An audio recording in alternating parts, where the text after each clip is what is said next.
Salut à tous et bienvenue sur Carton Rouge TV. Très heureux de vous retrouver pour une nouvelle émission. Vous savez, Carton Rouge l'invité. Alors jusqu'à présent, on avait fait 2 émissions, Carton Rouge l'invité.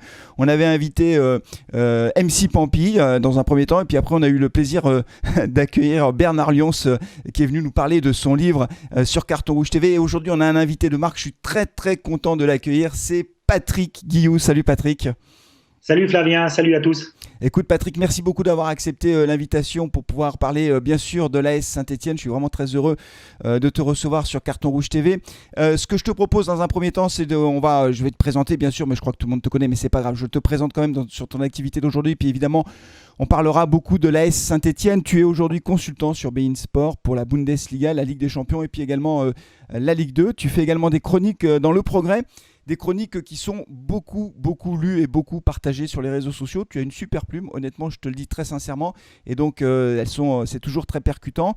Et puis aussi, je peux inviter les gens qui nous regardent à aller sur ton compte Twitter. Tu as un compte Twitter, c'est pguillou42. Ils peuvent aller te suivre, évidemment, parce que tu partages plein de choses sur tes réseaux sociaux. Patrick, une première question peut-être qui n'a pas un lien direct avec l'AS Saint-Etienne. Aujourd'hui, ta vie de consultant, ça te permet d'avoir un regard toujours très pointu sur le foot d'aujourd'hui. Comment ça se passe ? Qu'est-ce que tu fais ? Tu voyages beaucoup, tu te déplaces dans les stades, tu commandes beaucoup de matchs. Comment ça fonctionne, ta vie d'aujourd'hui de consultant ? Là, sur les 15 derniers jours, j'ai dû faire une quinzaine de matchs. Il y avait une semaine anglaise en Bundesliga, ça veut dire une semaine à 3 matchs. Il y avait la Ligue des Champions avant, il y avait la Ligue 2. Donc là, ces derniers temps, on a réduit un peu la voilure à cause de la pandémie. Sinon, je me suis déplacé régulièrement sur la Ligue des Champions. Je me suis déplacé aussi et régalé sur les gros matchs en Bundesliga.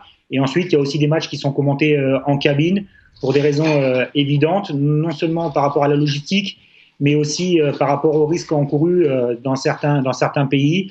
À chaque fois, la réglementation est différente. On est la communauté européenne, mais je peux vous garantir que la réglementation au Portugal, en Espagne, en Allemagne, et même maintenant, s'il y a eu le Brexit en Angleterre, est complètement différente. Donc, il y a un paquet de formalités administratives à régler en amont du voyage. Et c'est pour cela aussi que la direction de beIN Sport préfère aussi qu'on commande des matchs en cabine. Bien sûr, mais du coup, le fait de voir beaucoup de matchs internationaux comme ça, j'imagine que par rapport au regard que tu portes sur l'AS Saint-Etienne de façon très particulière, mais d'une façon générale sur la Ligue 1, j'imagine que ça te donne un autre regard. Du coup, comment tu juges la Ligue 1 d'aujourd'hui, le niveau de la Ligue 1 par rapport aux autres championnats et aux autres équipes que tu peux voir régulièrement ? Je pense que... Et on le voit ensuite dans les phases à élimination directe que l'intensité est souvent plus élevée en Allemagne ou en Angleterre qu'en France. Je pense par exemple, pour avoir vu plusieurs fois Villarreal en Ligue des Champions cette saison et pour l'avoir commenté aussi, que techniquement les sorties de balles de Villarreal, c'est ce qui se fait de mieux en Europe. Alors il leur manque un buteur devant pour faire la différence. Je tire ces comparaisons par rapport à ce que je vois en Ligue 1 quand je reviens ou quand je suis à l'hôtel ou quand je me tape les replays des matchs de l'AS Saint-Etienne. Ce sont des footballs complètement différents. Ça n'empêche pas les équipes françaises d'être performantes cette saison en Ligue des Champions avec Lille et avec le Paris Saint-Germain, en Europa League également. Donc voilà, il faut vraiment prendre en considération l'instantané, à savoir et se réjouir des bons résultats des clubs français sur l'échelon européen, et puis sur 5 ans, voir qu'on est encore un tout petit peu à la traîne. Mais globalement, ce sont des footballs différents, un football beaucoup plus tactique, un football beaucoup plus athlétique, un football aussi où il y a moins d'espace, où c'est plus compliqué à affronter des blocs bas en Ligue 1. Donc du coup, ça me permet d'avoir ce regard différent. Je prends autant de plaisir à voir des matchs de Ligue 2, par exemple. J'en ai commenté plusieurs cette saison. Et à chaque fois, le gros contraste qu'il y a entre la Ligue 2 et la Ligue 1, c'est à nouveau l'intensité du box-to-box. Ça, on a encore à chaque fois les matchs que j'ai eu la chance de commenter, j'ai eu ça, alors que en Ligue 1, c'est beaucoup plus un peu comme du handball, à toi, à moi, on pousse, on perd pas le ballon parce que si on le perd, on risque de courir derrière pour le récupérer. Donc on se lâche pas parce qu'on a peur de déséquilibrer. Et puis derrière, on a des matchs où après 90 minutes, on a 2 frappes cadrées, quoi. Ok, et du coup, alors, par rapport à l'évolution du foot sur ces 20 dernières années, enfin, Comment tu juges, toi, l'évolution? Alors, je pense en particulier aux jeunes joueurs.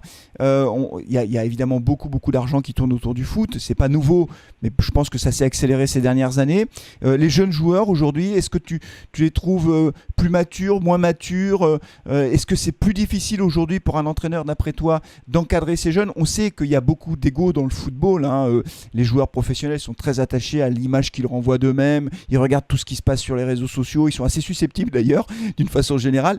Et est-ce que tu penses que le foot d'aujourd'hui, et ça me permettra de nous rapprocher petit à petit de Saint-Etienne, l'aspect psychologique des entraîneurs, leur capacité à manager ces joueurs qui ont un ego surdimensionné, et puis ces jeunes qui, même s'ils n'ont joué que quelques matchs en Ligue 1, se voient déjà comme les champions du monde. Est-ce que tu penses que ça a beaucoup changé ces dernières années, ou est-ce que déjà à ton époque, toi, quand tu jouais au foot, c'était la même chose? Non, incontestablement, ces dernières années, ça a muté à vitesse grand V. Aujourd'hui, on est face à une génération de joueurs de foot aussi 2.0, donc ça, il faut le prendre en considération. J'ai été aussi accessoirement adjoint à Bordeaux, adjoint à Wolfsburg, et j'ai vu même là la différence avec des joueurs qui avaient le même âge par rapport à ce que j'avais vu et vécu à Bordeaux et par rapport à ce que j'ai vu et vécu à Wolfsburg. Même là, c'était déjà différent au niveau du comportement. Je ne vais pas essayer de faire de généralité et de dire c'est partout pareil, c'est tout le temps comme ça, et ni être fataliste, ni être aussi le gros con de service qui va dire c'était mieux avant. Mais force est de constater qu'à un moment donné, avec ces jeunes joueurs, cette génération, avec le profil aussi de cette jeune génération, qu'il faille aussi trouver un logiciel approprié et que les méthodes qu'il y avait il y a une vingtaine ou une trentaine d'années dans le management, elles conviennent absolument plus. Quand un entraîneur et a plus le profil d'un adjudant-chef et il va donner son diktat, on va dire c'est comme ça et c'est pas autrement, et il faut user et abuser plus de psychologie aujourd'hui et leur faire comprendre que la solution elle vient de quand un entraîneur dans une discussion d'après-match visait particulièrement un joueur dans le vestiaire devant tout le monde, c'était dans la volonté de le piquer. Aujourd'hui, quand les mêmes remarques viennent, les réactions sont plus les mêmes parce que dans les discussions, je l'ai vécu à Bordeaux, dans les discussions, quand tu es face à face au joueur, tu n'as aucun souci. Le joueur est à l'écoute, le joueur accepte. Alors, avec l'autorité, c'est un peu plus compliqué parce qu'il faut vraiment expliquer très diplomatiquement les choses. Mais quand il y a quelqu'un, un entraîneur ou un adjoint qui va dire quelque chose et qu'ils sont deux joueurs ou trois, ça devient beaucoup plus compliqué parce qu'ils se sentent agressés, ils se sentent amoindris dans la personnalité, dans le caractère qu'ils ont par rapport aux autres. Ouais. C'est le regard des autres qui va définir comment ils vont réagir. Et donc, du coup, il ne faut jamais montrer de faiblesse. Quelquefois, on a des codes, même dans un vestiaire, bien spécifiques. Je ne veux pas rentrer trop dans le détail parce que derrière, il y aura un défoulé, un effet domino où ça va tomber dessus. Donc, je vais essayer de me protéger de ça. Mais en gros, il faut aussi prendre en considération ce caractère. J'en fais pas une généralité, mais c'est aussi un constat. Et qu'à un moment donné, le même mot, en fonction des circonstances qu'ils vont prononcer, aura une connotation, une signification complètement différente, alors que c'est le même mot. Oui. Et pour des cas comme de notre génération à tous les deux, on sait l'importance des mots, on sait la valeur des mots, on y attache aussi une définition derrière, et on est peut-être quelquefois complètement dépassé.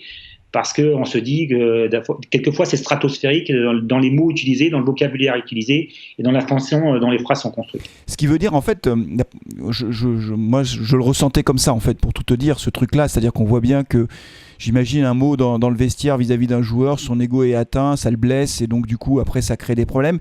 Mais ça veut dire qu'aujourd'hui un entraîneur de Ligue 1 est obligé bien sûr d'avoir les compétences techniques nécessaires, ça il n'y a pas de problème, c'est obligatoire. Mais l'aspect psychologique, l'aspect managérial devient un élément déterminant pour pouvoir gérer un groupe d'une façon générale. C'est-à-dire qu'un entraîneur qui serait très bon sur le plan tactique, mais qui sur le plan managérial serait un mauvais meneur d'hommes ou emploierait des méthodes à l'ancienne, risquerait d'aller au conflit avec ses joueurs et se mettre le vestiaire à dos. En gros, c'est ça ? Ouais, ça dépend aussi de la qualité des joueurs. Ça dépend aussi du caractère et de la qualité des joueurs. Si vous êtes dans un grand club, vous n'êtes pas dans une relation entraîneur-entraîné, vous êtes dans une relation de manager. C'est-à-dire que vous devez, par vos capacités, donner l'aspect tactique, la vision de comment ça va changer, mais vous êtes surtout sur l'aspect humain. Hansi Flick, Carlo Ancelotti, même Thomas Tuchel. On n'apprend pas des joueurs de classe internationale à jouer au foot ou à rentrer à l'intérieur quand le ballon est à l'opposé. Dans des clubs où on a une relation entraîneur-entraîné, ça devient compliqué, ça devient vraiment compliqué à gérer parce que les joueurs qui sont entraînés pensent que ce sont des joueurs de très très haut niveau. Et donc du coup, si jamais il y a un entraîneur qui vient du très très haut niveau qui arrive, peut-être que les mots employés qui semblent une évidence pour l'entraîneur ne touchent pas les joueurs parce qu'ils sont complètement dépassés ou parce qu'ils pensent qu'ils sont au plus haut niveau. Donc le gap est très compliqué. C'est vraiment un exercice très très difficile. Donc du coup, on appuie sur des valeurs de force collective quand on est une équipe moyenne, quand on est une équipe même de Ligue 1, mais une équipe de Ligue 1 par rapport à l'échelon européen, c'est une équipe de Ligue 1. Je ne suis pas sûr que Lewandowski, que Thomas Müller connaissent forcément tous les joueurs de Reims. Je pense pas, non. Tous les joueurs de Saint-Etienne. Oui. Non, mais tous les joueurs de Saint-Etienne, voilà. Bien sûr. Donc, il faut le remettre au niveau. Les joueurs de Saint-Etienne, mis à part quelques-uns, ils sont connus à Saint-Etienne, ils sont connus en France, ils sont connus dans les départements limitrophes. Et puis pour certains qui ont une carrière internationale comme Wabi Kazri ou comme Riyad, ils sont connus aussi en Afrique, ou ils sont connus même à l'échelon européen. Mais après, so what? Mis à part les recruteurs dont c'est le boulot. Voilà, si tu demandes à un joueur, encore une fois, de Dortmund, s'il connaît 5 joueurs de Saint-Etienne, il ne le dira pas. Mais par contre, j'espère. L'inverse peut être vrai aussi. Oui, c'est vrai, c'est possible. L'inverse peut être vrai, parce que voilà, regarder des matchs, c'est un plaisir. Donc voilà, c'est vraiment très très compliqué, très très compliqué. Et voilà, sans être encore une fois réactionnaire. Mais là où un entraîneur pouvait aller me chercher dans une discussion, le fait de me sortir sur un match, sur 2 matchs, sur 3 matchs, sur 10 matchs, où là je vais dire, espèce de con, je vais te montrer que je mérite ma place dans l'équipe. Là aujourd'hui on dit, non, c'est pas moi, c'est la faute de l'entraîneur. Il me comprend pas, il me fait pas confiance. Ouais, c'est sûr, les choses ont beaucoup changé. Alors du coup, ça va nous permettre de parler de notre club de cœur, l'AS Saint-Etienne. C'est dur, c'est très dur, tout le monde souffre beaucoup. Nouvelle défaite lors de la dernière journée des matchs allés face à Nantes, 1-0. Peut-être un mot, alors tu t'es beaucoup exprimé sur Claude Puel dans la presse, sur les réseaux sociaux, tu as beaucoup pris la parole. Je crois que tu portes un regard sévère sur son bilan. C'est vrai que quand il est arrivé, le l'AS Saint-Etienne était européen, il ne faut pas l'oublier. On était en Coupe d'Europe, on repart, on est quasiment en Ligue 2. Enfin, il repart, on est quasiment en Ligue 2, donc c'est un bilan qui est catastrophique. Moi, j'ai noté parmi tout ce que tu as pu dire, écrire, quelque chose que je trouve très juste. Et en fait, pour tout te dire, en préparant cet entretien, je l'avais pas vu comme ça. Claude Puel a eu la particularité, quand il est arrivé à l'AS Saint-Etienne, il a eu la particularité et l'attitude très désagréable de tirer à boulet rouge sur son prédécesseur et sur le bilan. En gros, je crois que tu l'as dit comme ça dans une interview à Ouest France, il s'est présenté comme le Messie, le sauveur. Tout ce qui s'est fait avant, c'était n'importe quoi. Lui, il arrive, il va redresser le club, il nous promettait les étoiles en 3 ans, il nous promettait la Ligue des Champions. Et ça, c'est pas bien, je trouve. Je pense, et du coup, Pascal Duprat qui vient d'arriver, il n'a jamais critiqué Claude Puel, pourtant il pourrait le faire aussi, mais et tu l'as mis en avant, c'est choquant, ça. Je ne comprends pas qu'il ait agi comme ça en fait. Ah mais bon voilà. Alors après, il y a plusieurs choses. Toi comme moi, on souhaite qu'une chose, c'est que notre club il fonctionne. Et s'il fonctionne avec Claude Puel, on en sera le premier avis. Et s'il va chercher la Ligue, on en sera le premier avis. Mais force est de constater que quand il est arrivé, j'ai trouvé ça pas du tout cool. C'est-à-dire que Jean-Louis Gasset avait fait du bon job, il avait pris le club aussi, il était 17e ou 18e, il a assuré le maintien la première année, la deuxième année il était européen, on était presque en Ligue des Champions, parce que là on était à quelques points, à 2 journées de la fin de la Ligue des Champions. Alors force est de constater aussi, j'aime bien, alors là je radote, là, force est de constater, mais des joueurs de classe internationale, Debuchy, Cabaye, Villa, et puis tous ceux qu'on connaît qui ont été cités. Donc d'arriver de dire ça c'est pas la bonne solution, on va dans le mur, parce que c'était ça le titre, on va dans le mur, et derrière tirer sur par un printemps et Jean-Louis qui avait été fait avant, je trouvais ça pas correct.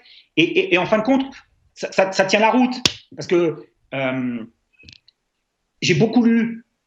J'ai lu des entretiens, j'ai lu des interviews, j'ai téléphoné à des amis en Angleterre, j'ai téléphoné à des journalistes en Angleterre, j'ai téléphoné à des copains aussi à Nice, à Nîmes, à Lyon, pardon. J'ai fait quand même pas mal de trucs. Et donc, du coup, j'ai essayé de dresser le profil psychologique. Quand on arrive à Lyon et qu'après une semaine, Bernard Lacombe dit c'est bon, on arrête, on siffle la fin de la récré, ça termine. Quand tu vas à Leicester, tu vois que les problèmes qu'il y a eu alors qu'ils sont champions, tu te dis bon, d'accord. Quand tu vois qu'il se prend la tête avec Ruffier, je ne dis pas que Ruffier ne méritait pas de sortir par rapport à ses performances. Et qu'à un moment donné, oui, effectivement, Stéphane était moins bon, et il sera le premier à le reconnaître, que les saisons précédentes. Mais quand il y a un gardien qui est le meilleur gardien ces dernières années, quand il te gagne 15-20 points ou au moins 15 points par saison, quand c'est le gardien du titre et en Coupe de la Ligue, quand, mis à part son caractère, il n'y a jamais rien qui lui a été reproché. Rien. Et du coup, ça switch et on oublie tout. C'est-à-dire qu'on lui ferme la porte de Détra, il ne peut plus y aller, il s'entraîne tout seul, il a des entraînements individuels alors qu'il doit faire des entraînements collectifs, il joue dans le champ alors que c'est un gardien de but, et que derrière on communique en disant ben non, il a rien fait, c'est son agent, c'est pas moi. On fait une interview juste avant qu'il se fasse écarter où on dit ben vous comprenez, moi j'ai pas de problème avec la RUF. Bah ouais, mais non, c'est maintenant nous, la Saint-Etienne, qui allons avoir des problèmes avec la RUF, parce que c'est juste dans le second étage de la fusée, dans quelques mois, il va y avoir les prud'hommes et on ne sait pas, à l'heure où on se parle, comment ça va terminer. Et donc du coup, c'était juste le fait de tout brûler, la politique de la terre rasée, d'arriver et de se présenter en disant voilà, moi je vais vous montrer comment ça se passe. Derrière il écarte Beric, derrière il écarte Ruffier, derrière il met sur la touche Loïc. Derrière, c'est des problèmes avec Debuchy. Bon, les problèmes. Avec Debuchy, on ne le prolonge pas. On ne le prolonge pas et on lui dit à la dernière minute. En plus, c'est ça qui était inacceptable. C'est-à-dire que c'est inacceptable. Et voilà, et pas forcément avec le courage de le dire en tête à tête. Il faut qu'il y ait peut-être une troisième personne qui soit accompagnée. Ça, je dis ça, Flavien. J'imagine peut-être, mais je pense que j'ai raison. Voilà. J'imagine peut-être, je me laisse l'expectative derrière pour sortir par la petite porte, mais je vous dis à un moment donné. Mais tout. Et après, j'ai assumé quasiment depuis la quatrième journée. Si vous regardez quand on est premier, si tu regardes ma chronique, quand on est premier au classement, qu'on a gagné 3 matchs, dont celui à Marseille, et qu'après on fait match nul, et qu'après le match de Marseille, je dis attention, des bourrasques peuvent ouvrir les cellules du château d'If, parce qu'on avait écarté Wabi, parce qu'on avait écarté Sirouillat de Boudebouze. Voilà, tout ce qui est arrivé, ça ne nous ressemblait pas. Et puis, alors ok, il y a la pandémie, ok, il y a le Covid, ok, tout ça, mais c'est un club qui ne me ressemblait plus. C'est un club qui ne me ressemblait plus. Alors, c'est pas mon club, d'accord, mais le club dans lequel je me suis identifié, le club que j'ai aimé, le club que je partageais des émotions bonnes ou mauvaises, comme tous les supporters, bah, il devenait d'une tristesse absolue. Et on est passé par toutes les étapes, Flavien. On est passé par toutes les étapes. La colère,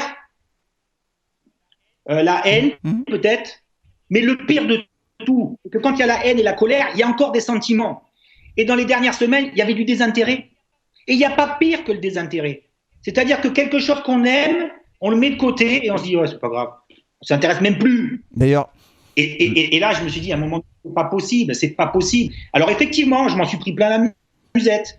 Effectivement, tout le monde souhaitait, parce que c'est ça, c'est qu'il y a de l'affect, il y a beaucoup d'affect dedans, mais l'affect qui a été amené de l'extérieur par une communication soignée au cordeau, par des sorties soignées, par des demandes de sortie, et à chaque fois toujours au bon moment, hein, à la suite d'une trêve internationale, quand on finit la saison, quand on va expliquer que voilà, on départ la saison. Combien de fois, Flavien, je parle avec mes tripes, mais combien de fois je suis monté au créneau pour dire il n'y a pas d'objectif? Où est-ce que tu as vu depuis 3 saisons, on te dit, c'est un salarié qui dit à cette dirigeant, mais moi je ne fixe pas d'objectif. Mais déjà là, tu dois avoir les yeux qui s'ouvrent, tu dois dire attention, il y a quelque chose qui ne marche pas. On est dans un sport de compétition où on explique qu'il n'y a pas d'objectif. Donc forcément, comme il n'y a pas d'objectif, quand tu en réussis un, tu termines 11e, on te dit on a super performé. Hein. Mais quand on te dit que tu es le 8e budget, quand on te dit que tu es la 9e masse salariale et que derrière, tu ne performes pas parce que tu es 17e ou 20e, on n'a pas le droit. Alors pas le droit. Pas le droit parce qu'on est contre la Saint-Etienne. Dès que tu dis quelque chose où tu n'es pas d'accord avec la bien-pensance, avec ce qui a été, et j'ai parlé souvent de Chomsky, j'ai avancé certaines pistes de réflexion. Non, là sur les réseaux sociaux, hein. Allez, hein, on envoie la musette avec des comptes qui sont pas identifiés, avec de l'anonymat, avec des comptes qui sont pilotés. Je maîtrise ce que je dis, hein. J'ai conscience de ce que je suis en train de dire, hein. Parce que si je monte au créneau comme ça, c'est que je peux vous dire que les coups de fil, j'en ai reçus. Hein. C'est-à-dire que, en fait, le club, évidemment, fait très attention à son image. Dès qu'il y a des choses qui apparaissent, qui vont à l'encontre du discours officiel, je vais le dire comme ça, tout de suite, ça suscite des réactions, des coups de téléphone, tu devrais pas dire ça, il faut pas le dire comme ça, c'est pas possible, fais attention à ce que tu dis. Alors, Flavien, ça a été fait au début. Ça a été fait au début, des petits coups de fil amicaux où au bout de la troisième phrase, tu te rends compte là où il doit en venir, tu vois. J'ai le directeur de la com qui m'a appelé, je vais pas rentrer trop dans les détails, mais il m'avait pas appelé depuis 10 ans, quoi, tu vois. Donc à un moment donné, je suis pas bête non plus, j'avais même plus son numéro sur mon téléphone portable. Mais c'est même pas le but. Le but, c'est à un moment donné de faire comprendre à ceux qui nous aiment qu'il y a un discours officiel et un discours officieux. D'accord ? Ça, c'est normal, la com interne, la com externe, il n'y a pas de souci. Mais quand c'est tiré, quand c'est commandité, quand il y a des mails que tu reçois ou des SMS que tu reçois qui sont repris in extenso par différents sites, à un moment donné, tu te dis stop. Moi, je suis libre, je paye mes places pour aller au match, je suis invité par Jean-Louis Desjoyaux de temps en temps quand j'y vais, mais sinon, je paye mes matchs. Le club ne nous doit plus rien. J'ai joué au foot, j'ai été bien payé en francs, tu vois, parce qu'à l'époque, c'était des francs, et derrière, comme tous les supporters, je paye ma place, je vais en déplacement, je regarde et tout ça. Le club ne me doit plus rien, et moi, je ne dois plus rien au club. Donc tu es libre, c'est la liberté. Ce que j'aime, c'est toujours cette passion. C'est la liberté totale. C'est ma liberté. Et encore une fois, quand j'entends parce que c'est commandité aussi, il marche pour un repreneur, et puis finalement il marche pour l'autre, et puis finalement il marche pour son ancien pote, et puis finalement il marche pour ça. Non! Moi, j'ai ma vie aujourd'hui, elle est dans le sud de la France, je prends mon avion, je vais voir mes parents en Allemagne, je circule à droite à gauche, et je regarde tous les matchs de la Saint-Etienne tous les week-ends. Et je me dis à un moment donné, je suis fada, parce que non seulement j'écris une chronique, mais en plus j'en prends plein la musette, parce que je suis pas d'accord avec ce qui se fait ou ce qui se dit. Dans le monde de quoi. Et il y a des mecs qui viennent me juger, qui n'ont jamais porté un short, qui ont jamais porté le maillot de la Saint-Etienne, qui me disent que j'ai les pieds carrés, et qui me disent que ça. Alors, c'est pas un brûlot, c'est pas un exutoire maintenant, c'est pas tout ça, Flavien, c'est pas le but. Parce que le but, c'est d'être positif derrière. Et parce que ce que j'ai vécu aussi pendant, et je veux pas pleurer dans les chaumières et tout ça, je vois toutes les réactions et tout ça, Flavien, je connais ça sur le bout des doigts. Mais ça me touche pas. Ça me touche pas. Tu vois bien aussi que je réponds souvent sur les réseaux sociaux et que de temps en temps je pousse un peu plus loin, mais les mecs qui sont cachés derrière un faux compte et qui vivent de leur passion, et tant mieux pour eux, mais qui viennent pas me raconter à un moment donné comment fonctionne un club de foot. Alors avant de parler de l'équipe et de son potentiel maintien en Ligue 1, avant de parler des résultats en tant que tel et du nouvel entraîneur, peut-être encore un mot sur les supporters et sur la direction actuelle du club. Bon, hier, puisqu'on est au lendemain, là, on enregistre l'émission au lendemain de la défaite face à Nantes. Devant le stade, il y avait les supporters qui se sont massés après la défaite et qui ont crié toute leur rage vis-à-vis des présidents, hein, Roland Romeyer et Bernard Cayazo, direction d'émission. Il y a beaucoup de colère aujourd'hui, je le ressens, il y a beaucoup de colère. Alors, comme tu disais tout à l'heure, tant qu'il y a de la colère, ça veut dire qu'il y a encore des sentiments. Ce qui est plus inquiétant encore, c'est que le stade, quand même, il se vide petit à petit, hein. Il y a de moins en moins de monde. Quand on fait 23 000 spectateurs, on se dit, oulala, il y a eu du monde. C'est quand même d'une tristesse absolue. Mais est-ce que tu penses les dirigeants aujourd'hui, ils n'ont plus le choix, ils doivent vendre. On est au bout de l'histoire avec Roland Romeyer, Bernard Cayazo. Ils doivent vendre, sinon ça va mal se finir.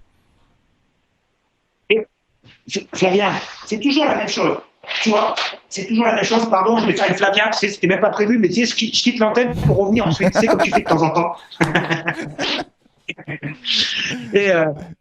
Non, je suis là, je suis revenu, ça y est, c'est bon, tout va bien. Et donc, du coup, j'ai pour l'habitude de dire, Fabien, je vais te poser la question en t'y répondant, mais j'aime pas répondre à une question par une question.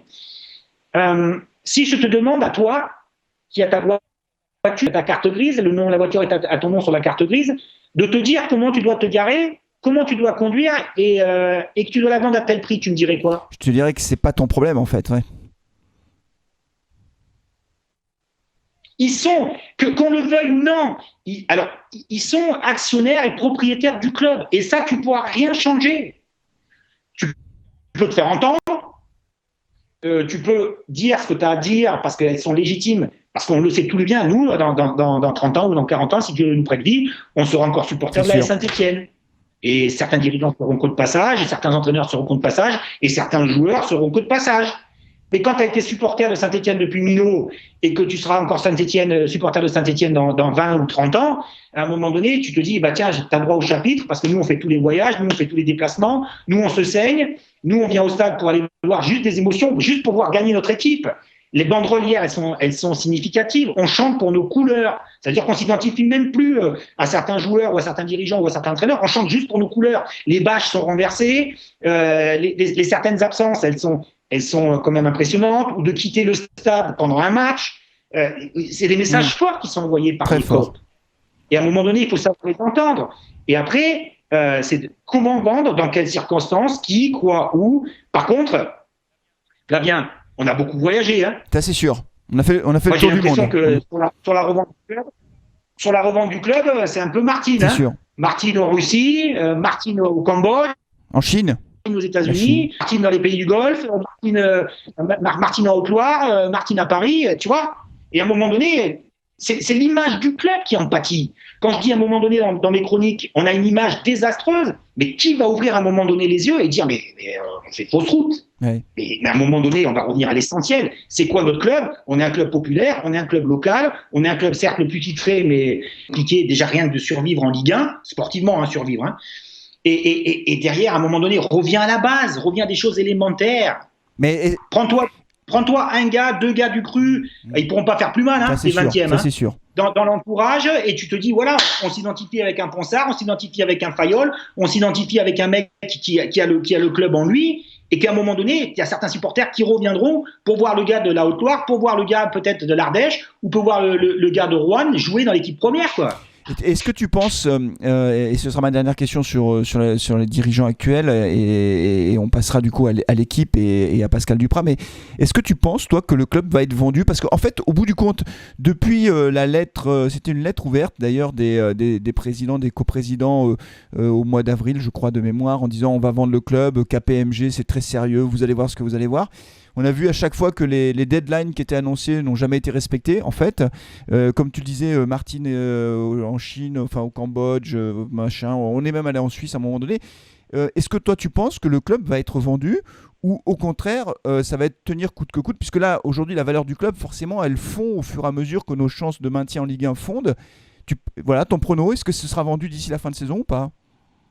Et la fin de saison de quoi ? La fin de l'année, la fin de la saison ? Non, la fin de saison, la fin de saison, là, 2000. Mais alors, encore une fois, je te retourne la question, même si je fouille pas, parce que je t'ai répondu quand même derrière. Je dis, toi, tu sais, je connais pas de personnes qui ont gagné beaucoup d'argent qui le dépensent mal. Donc, pourquoi je te dis ça ? J'ai dit, ceux qui ont réussi, ceux qui ont fait fortune, ils regardent quand même où ils vont placer leur argent. Et je te rejoins maintenant à la question. Si toi, tu as 10 euros dans la poche, est-ce qu'aujourd'hui, tes 10 euros, tu les mets dans la Saint-Etienne alors que tu sais pas dans quelle division tu vas jouer, tu sais pas financièrement comment ça va se tenir, tu sais pas derrière si on est à nouveau avec des huis clos par rapport à la pandémie, tu sais vraiment pas non plus quels est vraiment les actifs.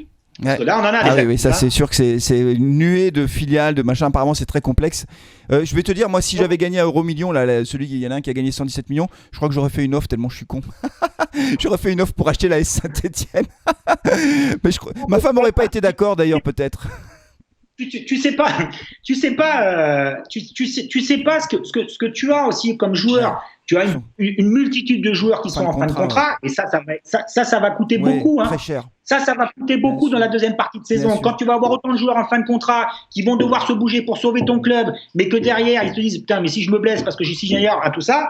Donc, on a déjà vu, hein, ceux qui aiment le foot, ils ont déjà vu que l'histoire, c'est un perpétuel recommencement. Et on ne sera pas différent des autres, hein.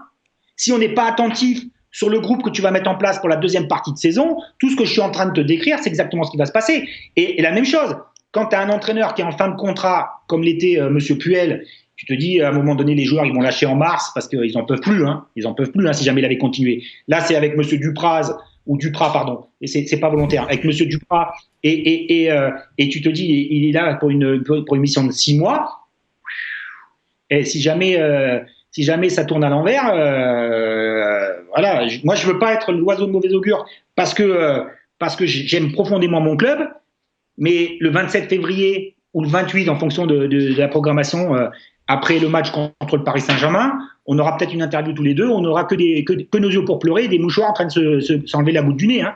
Ouais, du coup, ça me permet de faire la liaison, avec la transition avec cette partie-là, justement les chances de l'AS Saint-Etienne pour se maintenir en Ligue 1. Objectivement, la situation est désespérée, il ne faut pas se raconter d'histoire. À chaque fois, on se dit, ah ouais, il reste 20 matchs, 19 matchs. Bon, petit à petit, il en reste de moins en moins. Donc la situation est clairement désespérée. Moi, l'interrogation que j'ai, c'est sur le niveau de cette équipe, en fait, Patrick. Je suis très frappé. Alors moi, je n'ai pas joué au foot à un haut niveau, mais j'ai quand même joué au foot beaucoup pendant des années. Je suis frappé par le niveau technique de cette équipe. Je les trouve techniquement faibles. Alors, est-ce que c'est que psychologiquement, ils sont tellement atteints? Est-ce que Claude Puel, qui a fait beaucoup de dégâts, etc., ça leur a fait perdre leur football? Je ne sais pas, mais je trouve que techniquement, on a le niveau plutôt d'une équipe de Ligue 2. D'ailleurs, tu vois, face à une équipe de National 2 comme la Duchère, même si on sentait qu'ils étaient physiquement plus forts, les gars, bon, on a gagné, on les a écrasés 1-0, quoi, et encore, on aurait pu prendre un but en dernière seconde. Est-ce que cette équipe a le niveau? On laisse de côté la deuxième partie de saison, mais est-ce qu'elle a le niveau pour rester en Ligue 1? Sur le plan technique. Mais c'est pas le projet qu'on nous a vendu. C'est pas le projet qu'on nous a vendu avec cet effectif-là, qu'on allait chercher la Ligue des Champions. C'est pas cet effectif-là où on rectifie un peu le tir parce qu'on n'avait pas de bilan après 10 journées. Hein. Et après, on rectifie le tir parce qu'on réussit à gagner 2 matchs contre 2 promus, où on te dit, finalement, on va essayer de viser la 10e place, juste quand tu passes devant la DNCG. À un moment donné, quand il y a une information et une communication, il faut comprendre dans quel contexte ça se place. Il n'y a pas une info qui se tombe comme ça, on dit, tiens, il y a quelque chose qui va arriver, puis ça se goupille bien. C'est dans la durée d'une saison. Qu'est-ce qu'elle vaut? Elle vaut la 20e place, on est dernier. Qu'est-ce qu'elle vaut? Elle vaut 2 victoires, on n'a pas fait plus. Il faut prendre que du factuel. Alors on peut dire, on est les meilleurs, comment te dire, plus sur les poteaux, c'est ça? Ouais. Sur le poteau. Sur le poteau. Alors on n'a qu'à faire un championnat. Très bien. On n'a qu'à faire un championnat où on fait la Ligue des Champions de ceux qui tirent sur le poteau. Et là, on sera même tête de chapeau, on sera dans le premier chapeau au tirage. Tu vois? Après, on nous dit, ouais, mais on est l'équipe qui a joué qui a utilisé le plus de jeunes joueurs. Mais si tu veux pas en manquer un, et qu'on parle toujours d'héritage, parce que c'est ça la finalité. C'est que tu as un entraîneur qui voulait laisser un héritage, comme tous les entraîneurs veulent faire. Mais quand on te dit, à un moment donné, on va faire jouer un joueur du centre de formation qui aura fait qu'un match. Ouais, mais nous, on l'avait essayé. C'était un match quand on avait joué à Metz à l'extérieur. Bah ouais. On a fait jouer le petit Gabard, il a fait jouer un match et demi, tu as fait jouer un match, il a bien joué, la moitié d'un match, une mi-temps contre Lyon, et puis tu l'as plus bien vu, plus jamais vu. Et après, par contre, si jamais il re-signe et qu'il marque 5 buts dans un autre club, on va te dire, ouais, mais moi je l'avais vu, hein. Je l'ai essayé. Et tout a été essayé. Mais tout, en essayant de gagner du temps, en essayant de... Voilà. Alors, qu'est-ce qu'elle vaut, cette équipe? Elle est capable d'avoir 0 tir cadré sur plusieurs matchs. Elle est capable de faire un bon match parce qu'il faut se sortir les doigts du cul, pardon l'expression triviale, contre Lyon. Elle est capable de s'arracher les tripes parce qu'elle sait qu'il est minuit moins 5 et que bientôt le carrosse va se transformer en citrouille. Et puis tu fais un match miraculeux où tu gagnes sur 2 coups de pied arrêtés contre Clermont. Et puis tu marques un but de 40 mètres, et puis tu marques un but de 60, et puis tu mets une frappe en pleine lucarne. Voilà. Mais le contenu... Le fond de jeu, on a beau te dire, ouais, mais ça se goupille mal, l'effet de jeu, ouais, on a eu une occasion, et si on l'avait mis au bout, un truc comme ça, mais contre Lyon, si le premier but après 2 minutes, il est refusé pour hors-jeu, ton match, il est déjà plié après 1 minute, hein, après il y a eu 3 buts refusés, mais logique ou un truc comme ça. Donc, à un moment donné, il faut avoir, même dans le contenu, une vision objective, et c'est pas parce que j'enlève mes lunettes, alors là, elles sont rennaises, elles sont noires et rouges et noires, quand j'enlève mes lunettes de supporters vertes et blanches, ça ne m'empêche pas de voir objectivement une rencontre. Et après, on nous dit en conférence de presse ou avant, on nous prépare, parce que c'est ça le truc, mais c'est le jeu aussi des médias et des entraîneurs de dire, ouais, mais alors on a 3 absents, ouais, mais on a un jour de récupération en moins, ouais, mais on joue à 15 heures, ouais, mais ils ont joué, eux, la dernière fois à 21 heures, et puis c'est pas facile. Mais ouais, mais c'est pour tout le monde pareil. Ou alors on joue pas le même championnat. Ou alors, si tu veux pas avoir d'emmerde, eh ben, tu te crées une amicale et puis tu joues le dimanche matin avec tes potes et puis il y en a un qui ramène les sacs, l'autre les bouteilles et puis on joue tous avec un t-shirt blanc et puis on joue au foot. C'est du sport pro. Le sport pro, c'est à un moment donné aussi des résultats. Mais ils sont pas bons, ils sont médiocres, ils sont catastrophiques. Catastrophiques. Voilà. Et avec ce groupe-là, avec ces résultats catastrophiques, est-ce que Pascal Duprat te semble être, alors je vais pas dire l'homme de la situation parce que franchement je sais pas s'il y a un homme de la situation dans une telle position au classement et avec un tel groupe, mais est-ce que moi je considérais, si tu veux, que c'est un peu l'exact contraire de Claude Puel, et si tu veux essayer de créer un électrochoc, il faut que tu prennes un profil complètement différent. Je suis pas sûr qu'il y avait meilleur choix possible pour essayer de sauver ce qui peut encore l'être. Quel est ton avis? Aujourd'hui, quand tu joues le maintien, dans un premier temps, il faut laver les têtes, il faut laver vraiment la fatigue mentale, les organismes, la lassitude psychologique, parce qu'ils portent un fardeau, ils portent un sac à dos rempli de pierres, les joueurs sur le terrain. Quand tu disais tout à l'heure, et je te reprends, hein, techniquement, je les ai jamais vus aussi nuls. Moi, je pense qu'à un moment donné, entre la fatigue mentale, entre la lassitude, entre le poids du maintien, entre le poids de l'histoire, entre le poids de ce club, parce que ça ne les laisse pas insensibles, hein, et ben à un moment donné, là où une passe à 5 mètres, tu la réussis pas, normalement, quand tu es en pleine confiance, quand tu es bien, quand tu es frais mentalement, une passe à 30 mètres sur 1 mètre, tu la réussis. Là, une passe à 5 mètres, alors que tu as 3 mètres de largeur, tu la réussis pas. Et puis, à un moment donné, c'est ce que tu dis aussi dans tes commentaires, parce que je vais pas te sortir la brosse à reluire sur tes pompes, mais j'écoute aussi, parce que je te trouve très objectif, je suis tes émissions, je suis abonné à ton compte, je regarde à un moment donné, tu as du déchet, mais le déchet, tu te trompes d'une passe, des fois, à 5 mètres, à 10 mètres. Et ça, tu peux arriver dans le monde amateur, mais pas dans le monde pro. C'est-à-dire que c'est autre chose. La technique, ils l'ont. Mais expliquer pourquoi ils réussissent pas une passe facile, tout simplement parce qu'ils n'ont pas le relâchement, tout simplement parce qu'ils. Mais Flavien, je pense que tu vois les matchs comme moi. T'en as un paquet des joueurs qui sont sur la jante. Hein. On le voit, on le sent en fait. Un paquet de ils n'osent plus, sur la ils jante. n'osent plus. C'est-à-dire que dès qu'ils ont le ballon, si tu veux, on voit qu'ils veulent s'en débarrasser sans le perdre. Et donc du coup, c'est une passe en retrait. Il n'y a aucune initiative. Là, aucune. Tu vois, on me reproche quelquefois dans mes chroniques d'utiliser des métaphores et d'être deuxième ou troisième degré. Mais là, on va parler ballon. Quand tu as le ballon à Saint-Etienne des milieux de terrain, combien de solutions face à toi tu as? Combien de joueurs en mouvement qui sont là pour pouvoir? Et même après, à un moment donné, combien de ballons sur le premier ballon au milieu de terrain, dans les milieux défensifs, quand ils reçoivent le ballon? Combien il y en a qui le veulent vraiment parce qu'ils savent pas quoi en faire derrière et parce qu'ils ont peur de le perdre, parce que derrière, si ça fait cagette, on va aller encore les pointer du doigt, et qu'à un moment donné, tu le vois dans l'attitude comportementale, dans la gestuelle, au niveau des premiers contrôles, quand les épaules elles sont déjà comme ça, plutôt que d'être ouvert et d'avoir le jeu face à lui, et ben derrière, tu n'arrives pas à enchaîner, et comme tu n'arrives pas à enchaîner, ben les autres ils sont pas plus bêtes, hein. Ils se mettent tous derrière le ballon et ils attendent. Hein. Et le match face. Et après, il y a une autre chose, j'en ai parlé dans ma dernière chronique, et ça va être vraiment un élément intéressant. C'est à un moment donné, tu sais, dans le foot, on parle souvent de volume de course, de kilomètres parcourus par équipe. D'accord? On se dit, oh là là, purée, on a couru 121 km, là, on a tout donné. Ouais, sauf que dans le football, si tu n'as pas le ballon, tu cours derrière. Et après, à un moment donné, pour avoir discuté aussi, avec des grands joueurs, même si j'ai pas été le grand joueur qui a pu jouer en Ligue des Champions, mais je le vis par procuration. Et comme je le vis par procuration avec la Ligue des Champions, je discute aussi avec eux. Tu sais, ils me disent à un moment donné, Pat, ce qui est simple dans le football, c'est de courir au bon moment, au bon rythme. Hein. Oui. Voilà.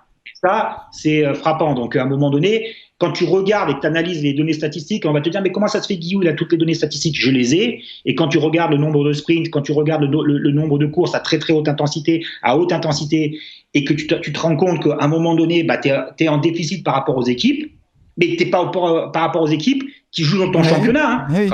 Rappelez-vous. On avait un mini-championnat à 6, hein, avec Clermont 3, avec Metz, avec tout ça. Ben, je ne suis pas sûr qu'on ne soit pas dernier, voire avant-dernier dans ce classement. Voilà. Hein. Ben donc, du coup, il n'y a pas de hasard, en fait. Il n'y a pas de hasard. Tout ça est parfaitement logique. Tu as vu le match face à Nantes. Moi, alors, on répète toujours la même chose, hein, mais la seule occasion nantaise quasiment du match, ils la mettent au fond, hyper réaliste. Grosse erreur. Ils n'en ont pas eu beaucoup quand même. Bajic n'a pas passé. En première mi-temps, la tête de Coco. C'est vrai. Mais après, grosse erreur défensive, c'est pas normal que les Nantais puissent traverser le terrain comme ça. Kolo Muani, il est tout seul. C'est Silva qui est à 20 ou 30 mètres de lui. Et donc, du coup, après, il rentre dans la surface facilement. Si un joueur le touche, il s'écroule, c'est penalty. Mais j'ai quand même trouvé la deuxième mi-temps meilleure. J'essaie de positiver, hein, Patrick. Tu vois, j'essaie de trouver des trucs positifs. Oui. J'ai trouvé la rentrée d'Aouchiche très bonne. Il m'a surpris d'ailleurs. Tu vois, ça fait peut-être partie des joueurs justement à quel poste Ah oui, À quel poste? il n'était pas numéro 10 là, il était sur le côté là. Il était sur le côté. Et c'est frappant parce qu'il a réussi beaucoup d'enchaînements, il a été plutôt bon. Peut-être que dans sa tête ça le libère aussi un peu, je sais pas. En tout cas, j'ai vu des 1-2, j'ai vu quelques combinaisons, on s'est créé des occasions. Il nous manque toujours cet attaquant pour la mettre au fond. Mais est-ce que finalement on peut espérer voir un peu plus de jeu si on se base sur cette deuxième mi-temps ou je rêve? Le problème, c'est qu'on ne sait pas, Flavien.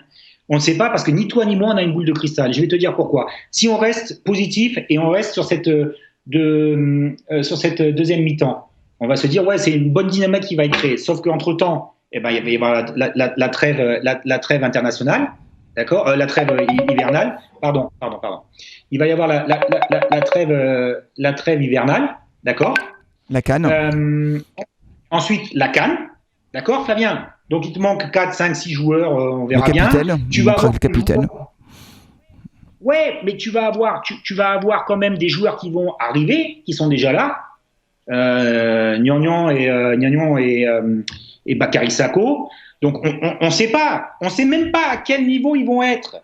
Ils n'ont pas joué depuis des mois et on va leur dire, les gars, avec votre expérience, vous allez y arriver alors que vous n'avez pas joué, ou vous avez joué 5-6 matchs, ou vous avez joué une dizaine de matchs depuis 4 ans. Ou depuis 2 ans ou depuis 3 ans, et vous allez nous sortir les marrons du feu.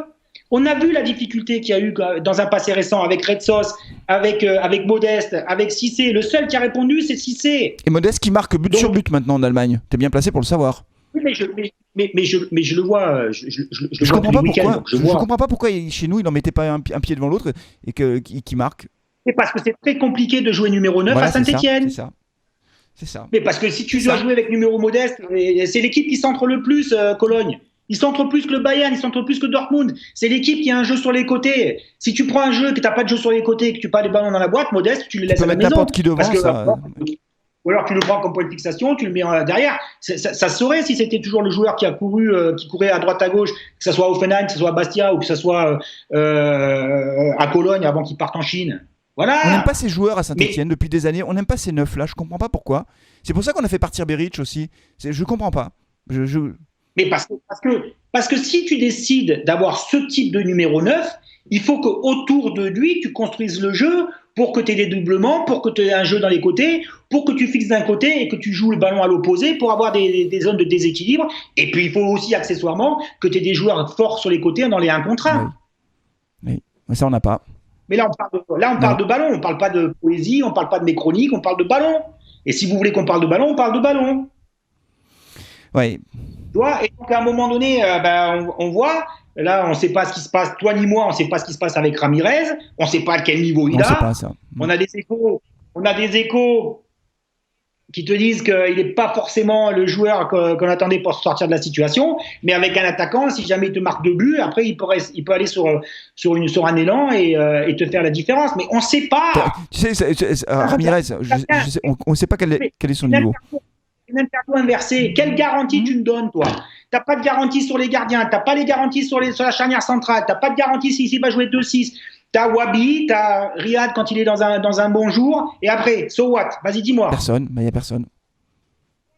Toi et moi, on est avec Pascal Duprat dans l'effectif, et on se dit, tiens, on va construire. Si, Colo, il est encore de temps en temps, mais c'est encore des joueurs qui sont expérimentés. Et après, Masson décevant en ce moment, décevant.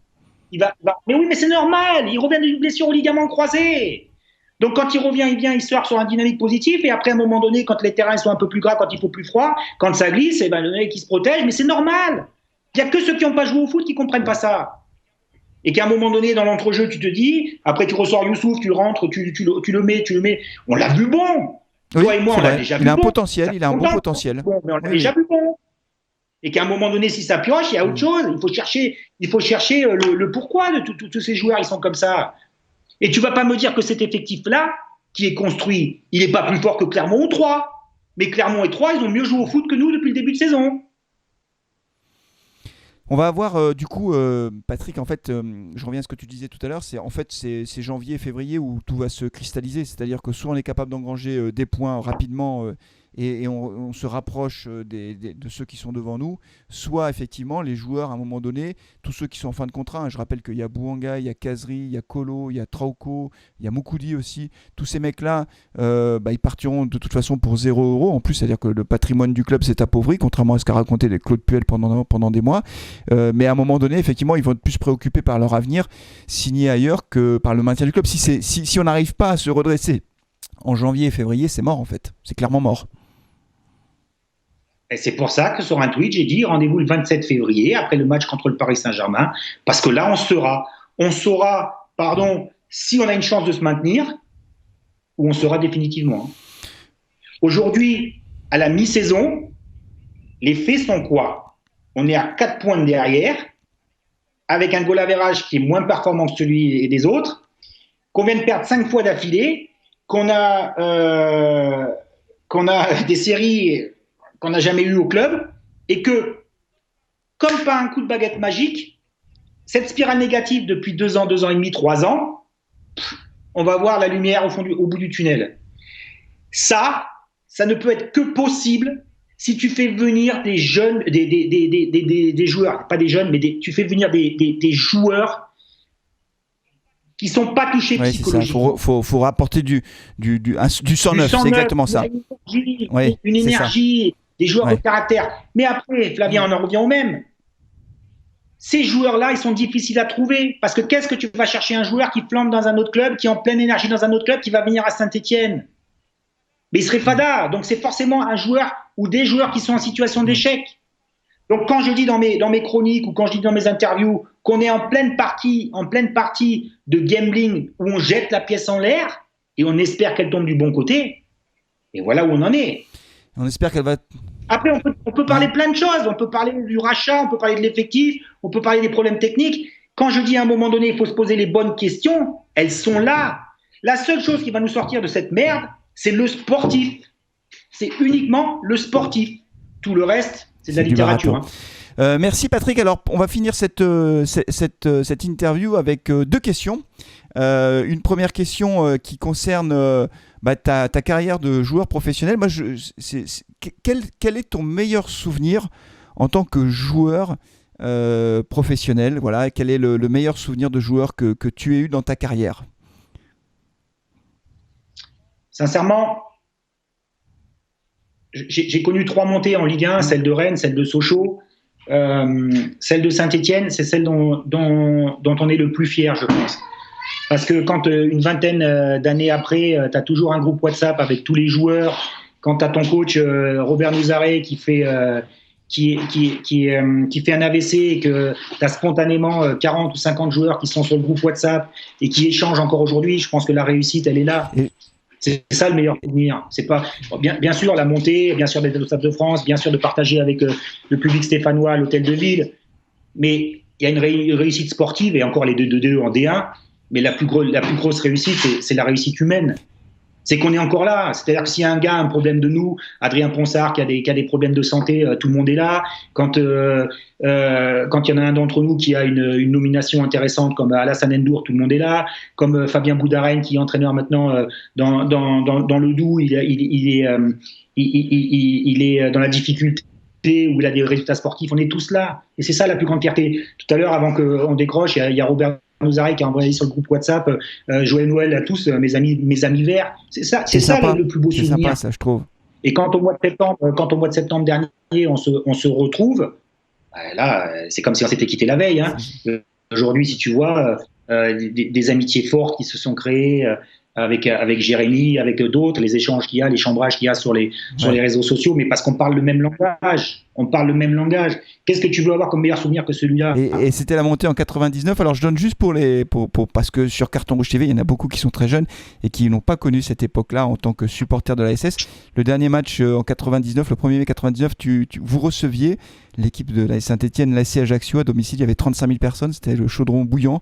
On n'a plus 35 000 personnes aujourd'hui.